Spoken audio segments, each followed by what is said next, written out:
Now leaving Udalali, or whatever this place is called, Nebraska, and heading, hold on, I'm adjusting the camera, heading west to Bush, Colorado. It should be 121 miles. I've got 76% charge.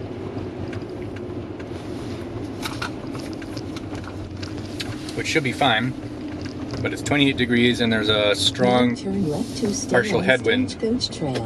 So that's gonna take some extra range out, and that explains why I was over 500 watt hours per mile coming this way. On the flip side, if I was going the other way, east, it would be a tailwind and it would help me. Onto Highway 61 south. Whoops, that was a bad idea. I'm flipping range mode on just in case. It is 120 miles. But I don't expect to have any problems. So that blizzard last night was such an event. It took so much extra time, difficulty to see, so many people had spun out. There was actually a snowplow in the median that I guess it kind of sunk down into the median. So you know it's bad when a snowplow goes off. A bunch of trucks that were stranded, either on the side or like tried to take an off-ramp and got stuck, or an on-ramp actually. So it was crazy. I was super scared I was not going to be able to get to the charger, that maybe the off-ramp wasn't going to be plowed enough, and then I wouldn't have enough juice to get to my next one, and I couldn't get to that one, so I'd just be stuck on the side of the road until a plow comes by. But thank God it worked out, and the only thing that's lost is extra time. Well, we're back to the appearance of a normal road. Obviously there's some wind going across. I don't know if you can see it. Yeah, there's still snow about, but it doesn't look like this stretch is icy like it was there. Probably didn't get as much snow before the temperatures dropped and turned to ice. So, yeah, much better. Got 45 minutes to the next supercharger. If I have to stop there, I think I will anyway, just to make sure I have enough to get into Rush, Colorado. I'm using 585 watt hours per mile average. So that's a lot. So I actually decided to drop down my speed a little bit.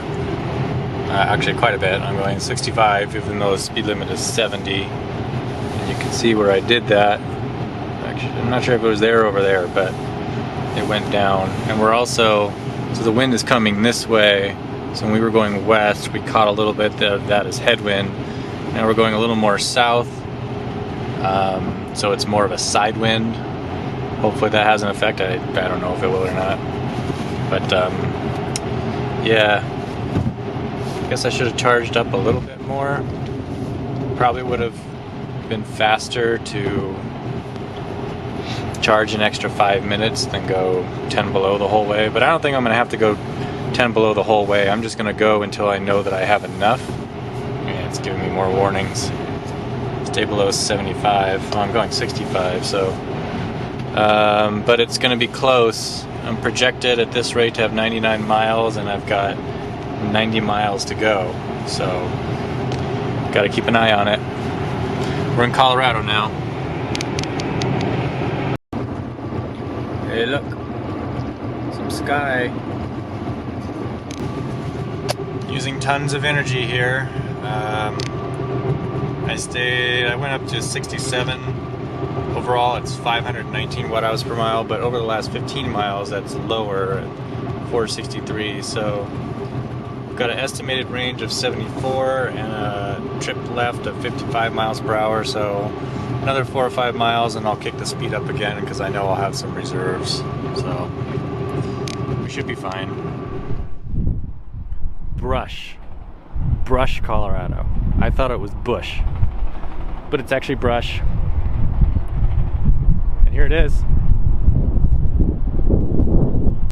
There's an app called WindyTy. WINDYTY.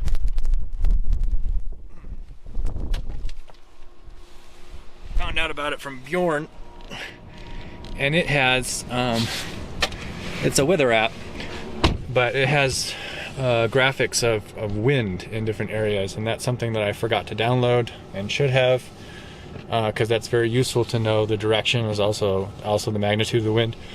I mean, you're going to find out how much you need to account for wind when you realize how much your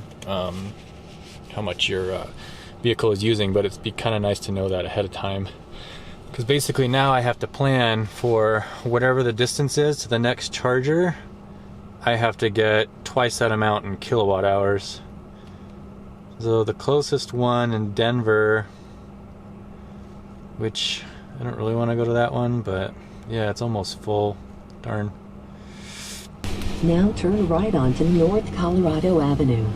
Silverthorne is 153 miles, which might be possible. I don't know. I'd absolutely have to have a full battery, so that's one problem. But the problem is, so 153 miles, the problem is getting, this one is already, and that one's like completely full. And who knows, maybe that one stall is open because it doesn't work. I don't know, I have to figure that out. Trying to hold out as long as I can. 95%. Projecting to 12% spare for a 153 mile trip. It will allow me to skip the Denver charger, which is essentially full. Actually, so is this one, but whatever, I have to charge there. So, yeah, actually, are these?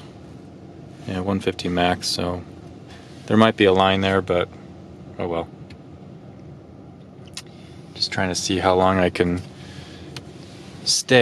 get myself to stay. I've already gotten 85 kilowatt hours. I'm only charging at 16 kilowatts, and I'm at 95, so I think I'll get a couple extra percent. They always come in handy. Alright, I convinced myself to wait till it switched over, till it reached 86 kilowatt hours added. So this is going to be pretty crazy. Let's see, I'm going to put on range mode, I'm going to go to chill mode, I'm going to turn off some of this stuff. I don't need to climb it so much. Really want to be able to make it. It's pretty crazy the amount of energy that I'm going to use in the next 3 hours. Could power my house for 2 days. Sometimes I use more than that, but that's usually when I'm charging a vehicle.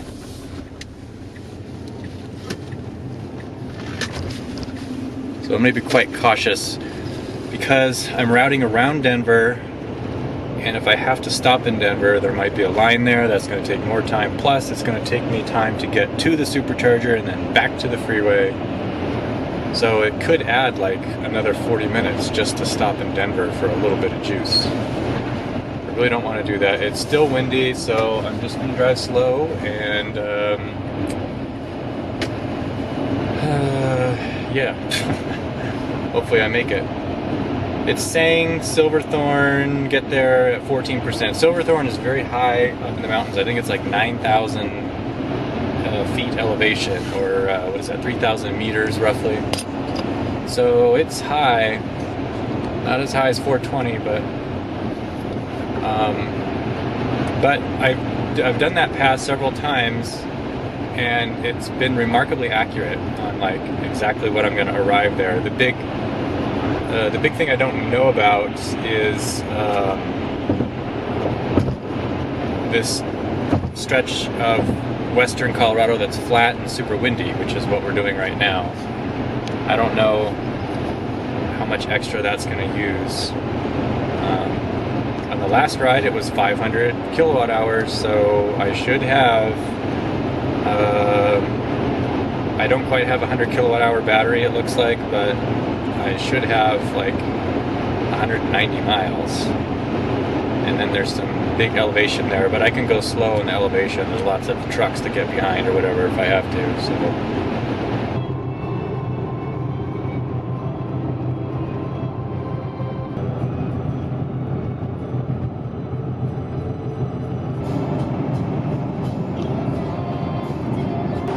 So there's one thing I forgot about the peak of Silverthorne. So Silverthorne is here. The peak of the mountain is right before that. So the weird thing with charging is that you have to have enough juice to get to the peak. And then once you get the peak, it actually goes up a little bit, because when you go down, start going down, you regen. So if this peak gets below 0, your estimate will still look like you'll make it, but you can't drive on 0. So you have to make sure that this elbow always stays above 0. So I forgot about that, so I started going a lot slower. I think I was like 60 miles per hour, and now it's continuously increasing the amount of buffer that I have, so I'm comfortable starting to go faster now. So I still shouldn't have to stop in Denver. It'll just move right along to Silverthorne.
Started the descent. I got down to 14%, and we're estimated to gain 3 percentage points, so we'll see.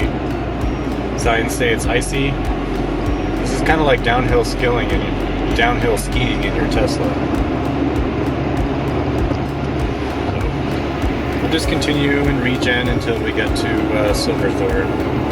Mostly Silverthorne has been marking completely full. Right now it says there's one open spot, so hopefully there's something there by the time I get there.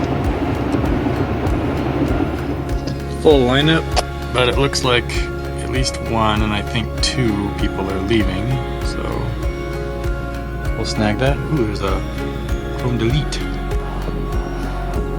This is one of the coolest supercharging stops. Up in the high Rockies, premium mall here. Just amazing views and very busy.